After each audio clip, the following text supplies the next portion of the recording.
Je donnais des cours à une fille de 14 ans. Elle était très belle. Un jour, son père n'a pas pu rentrer jusqu'à tard dans la nuit. Elle était très effrayée et s'est glissée sous ma couverture. Quand elle fut si proche, je lui dis « Écoute, quoi que je fasse, n'aie pas peur. » Je venais juste de commencer à bouger doucement ma main sur elle, quand elle « Je m'appelle Rouane. » Cette histoire remonte à l'époque où j'étais à l'université. J'étais très bon dans mes études. Les conditions de ma famille n'étaient pas très bonnes. Il n'y avait que ma mère à la maison. Mon père était décédé quand j'étais petit. Ma mère m'avait élevé et fait étudier en cousant des vêtements pour les autres. Nous arrivions tout juste à joindre les deux bouts. Je passais mon master, mais je ressentais fortement le besoin d'aider ma mère. Alors un jour, j'ai décidé que je donnerais des cours particuliers. Quand j'en ai parlé à mon professeur, cela lui a beaucoup plu. Il m'a beaucoup soutenu et grâce à lui, j'ai commencé à donner des cours. Et je finissais à 2 heures et à 4 heures, j'allais chez les élèves pour donner 1 heure de cours chacun. Ma mère était également heureuse car je gagnais assez bien ainsi. Les jours passaient. Un jour, mon professeur m'a dit « Mon fils, j'ai une fille unique qui est en première, 11e. Si tu lui donnais des cours, je t'en serais reconnaissant. » J'étais surpris car lui-même était enseignant. Il aurait pu la suivre personnellement, mais il a dit « Ma fille est très espiègle. Elle n'étudie pas avec moi. Si tu lui donnes des cours, je te paierai très bien. » En l'écoutant, j'étais heureux car je savais que le professeur était assez riche. Il était professeur et faisait aussi du commerce en ligne. Il pouvait donc me donner une très bonne rémunération.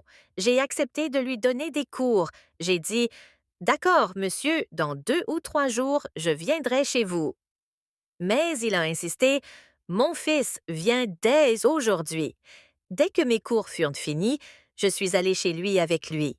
Il m'a fait asseoir et a dit « J'envoie ma fille maintenant. » J'ai attendu quelques minutes. Peu après, lorsque sa fille est entrée dans la pièce, j'ai été surpris car elle était très belle. Je n'en croyais pas mes yeux. Celle qui était assise devant moi était-elle une fille ou une fée? Elle s'est assise devant moi. Avant cela, je ne parlais pas aux filles car j'étais plutôt timide. Ma mère m'avait très bien éduquée. Je n'avais pas de sœur, j'étais seule.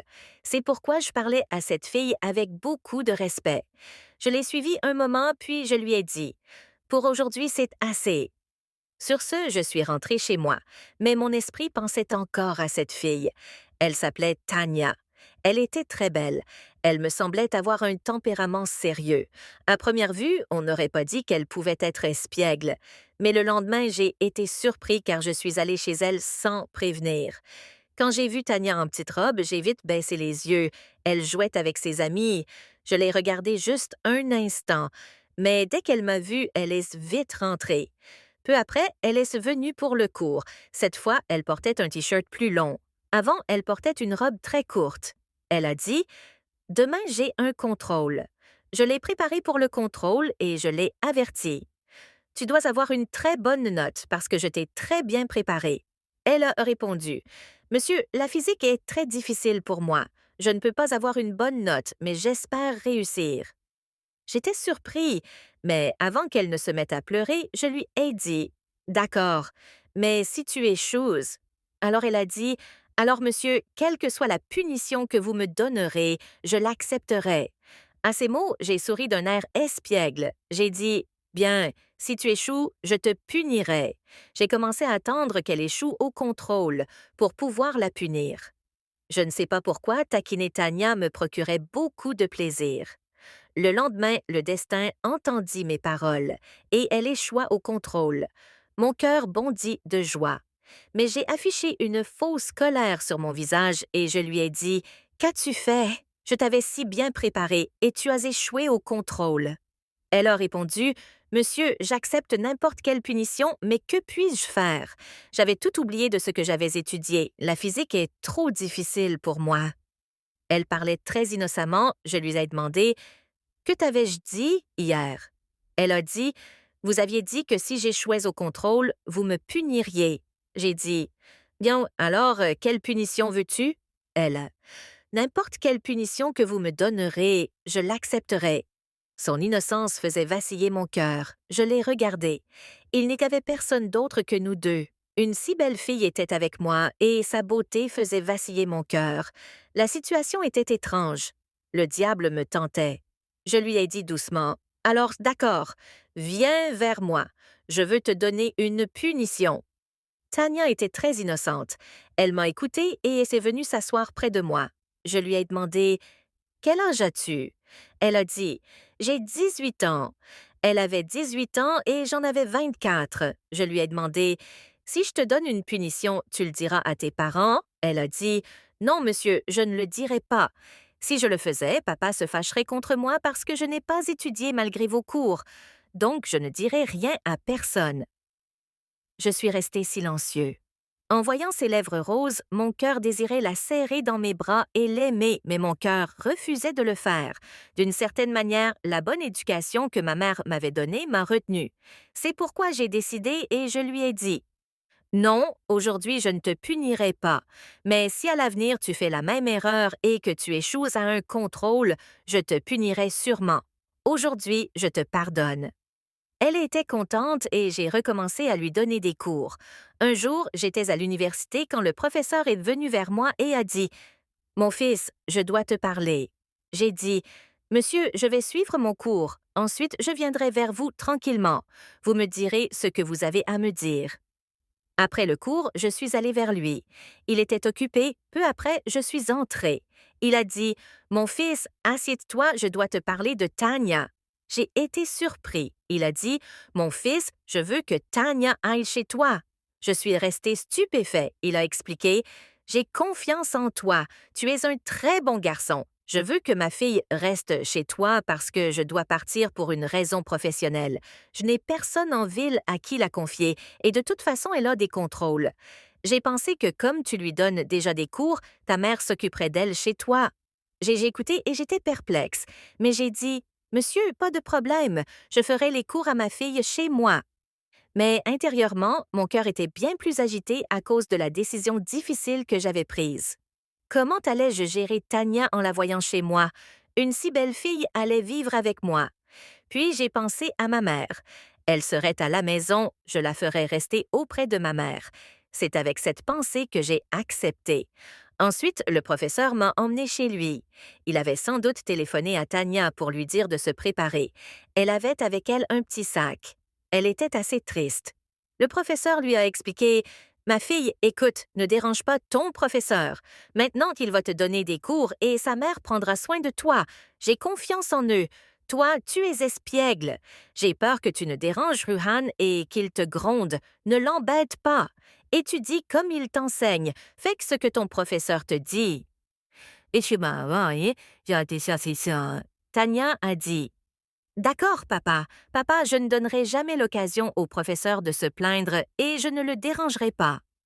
Ainsi, j'ai emmené Tania chez moi. Je n'avais pas de voiture. J'étais à moto, alors je l'ai fait monter derrière moi et j'ai mis son sac devant. Elle était assez à l'aise. Elle a posé une main sur mon épaule.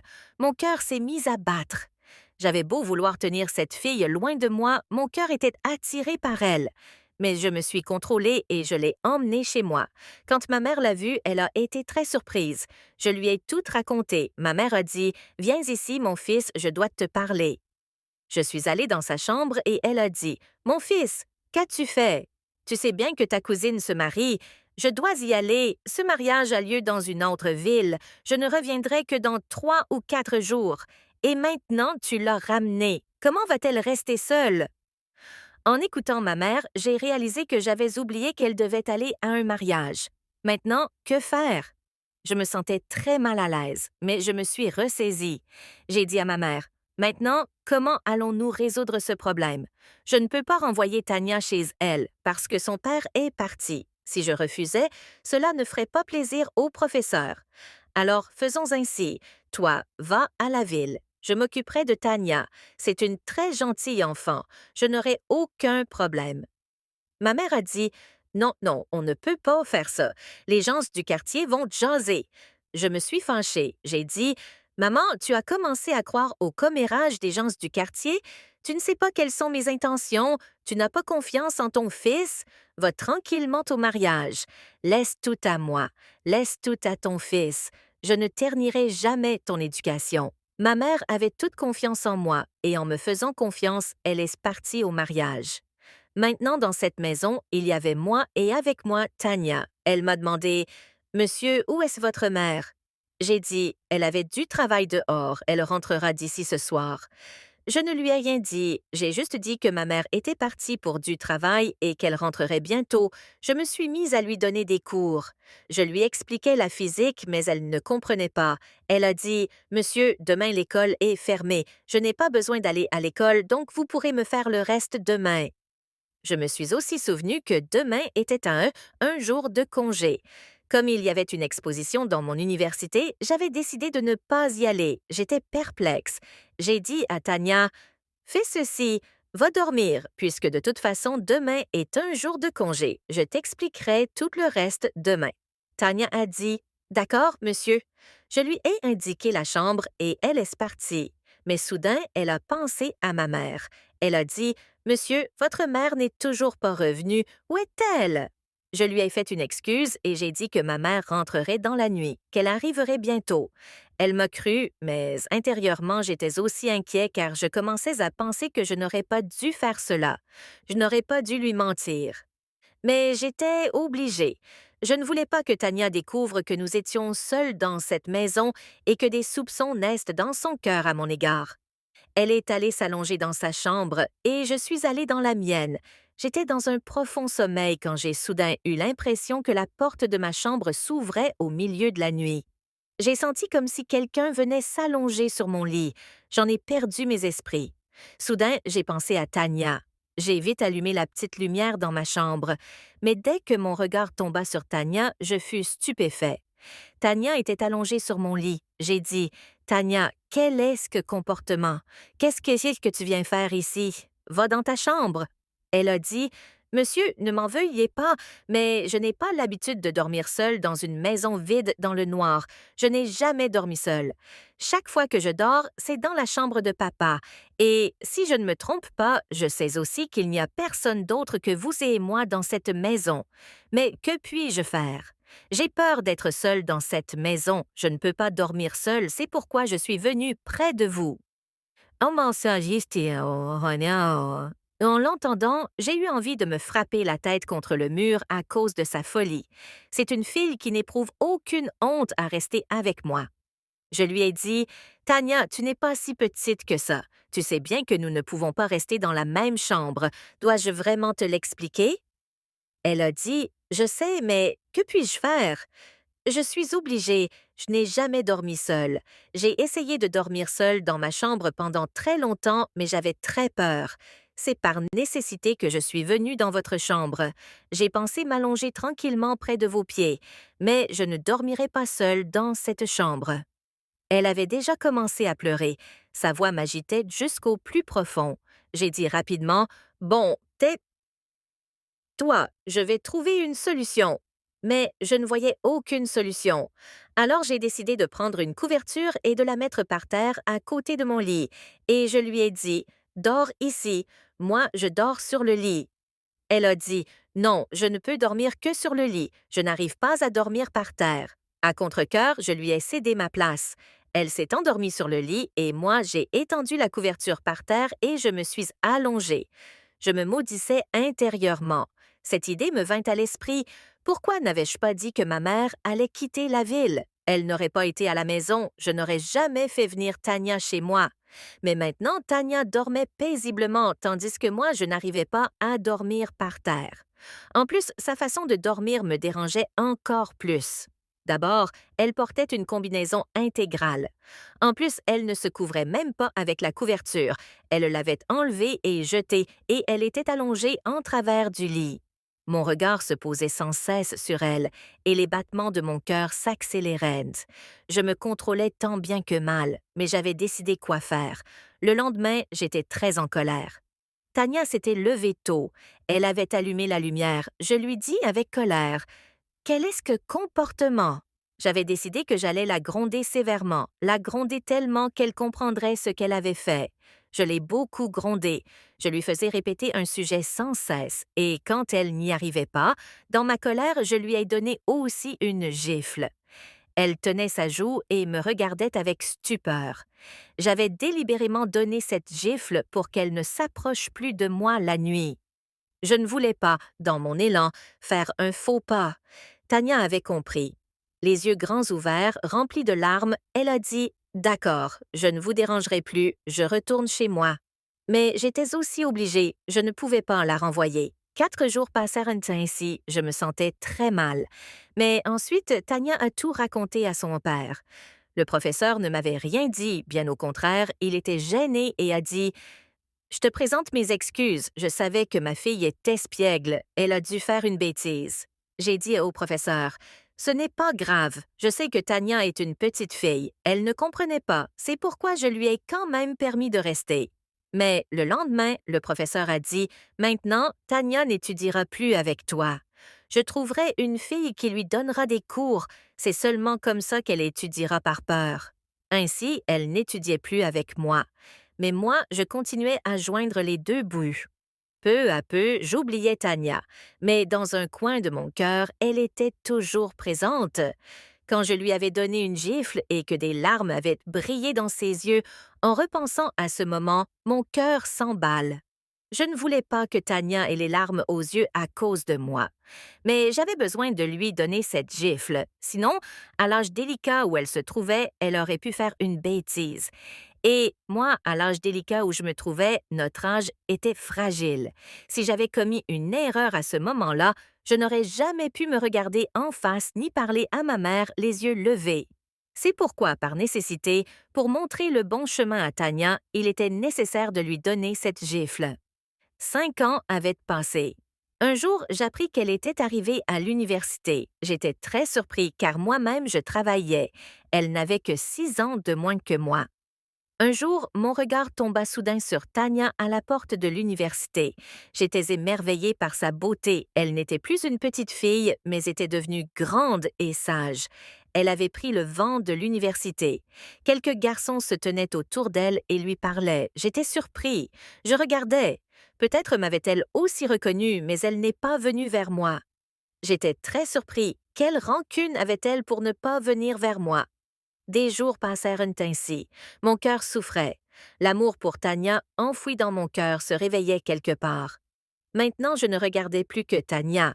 4 garçons qui étaient devenus ses amis étaient autour d'elle, et je le vivais très mal. Un jour, je m'approchai d'elle, je lui dis « M'as-tu reconnue? » Elle ne répondit pas. Je me fâchai. Je l'attrapai par le bras, l'emmenai à côté d'un arbre et lui dis « Quel est que comportement? » Je lui dis « Si tu m'ignores ainsi, tu m'obliges à faire tout cela, alors écoute-moi en silence. » Tania dit « Je sais que je t'ai beaucoup dérangé. » J'étais surpris. Je dis « Je t'ai fait court, c'est ainsi que tu me remercies. Je te respectais beaucoup, mais maintenant tu me parles sur ce ton. » Elle dit « À l'époque, tu étais mon professeur, mais maintenant tu n'es plus rien pour moi. Et avec ceux que je ne connais pas, je parle ainsi. » J'étais très troublée. Comment lui présenter mes excuses? Puis un jour, je lui ai présenté mes excuses.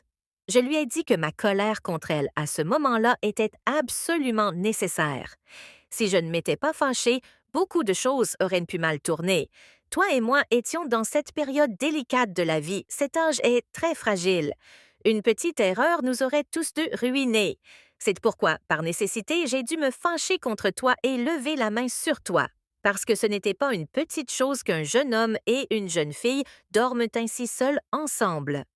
J'ai dit « Je me suis fâchée contre toi pour que, fâché, tu commences à dormir loin de moi. J'étais un garçon, jusqu'à quand aurais-je pu me contrôler? Je ne voulais pas faire quelque chose de mal avec toi, et la vérité est que peu à peu, j'ai commencé à t'aimer. Je suis tombé amoureux de toi. » Elle était restée silencieuse. Elle n'avait rien dit du tout, mais l'éclat de ses yeux m'avait dit qu'elle était heureuse. Peut-être qu'elle aussi m'aimait. Elle partit. Mais je ne restais pas là. Je partis aussi parce que maintenant je savais qu'elle comprendrait peut-être son erreur et qu'elle me présenterait ses excuses. Mais les jours continuaient à passer. Tania n'était toujours pas venue. Quelques jours passèrent ainsi. Un jour, quelqu'un m'appela. Dès que je me retournai, c'était Tania. Elle s'approcha de moi et me dit « Pardonne-moi, je n'aurais pas dû faire tout ça. Mais que pouvais-je faire? Personne ne m'avait jamais parlé comme tu parlais. » Tu m'as fait court. Merci infiniment. Mais j'étais très fragile. Mon père ne m'avait jamais parlé sur ce ton sec. Mais le jour où tu m'as giflé, j'ai décidé de dire à mon père que je n'étudierais plus avec toi, et j'ai pensé demander à mon père de me trouver un autre professeur. En l'entendant, je me suis mise à sourire un peu. Veuillez vous abonner à ma chaîne pour la suite.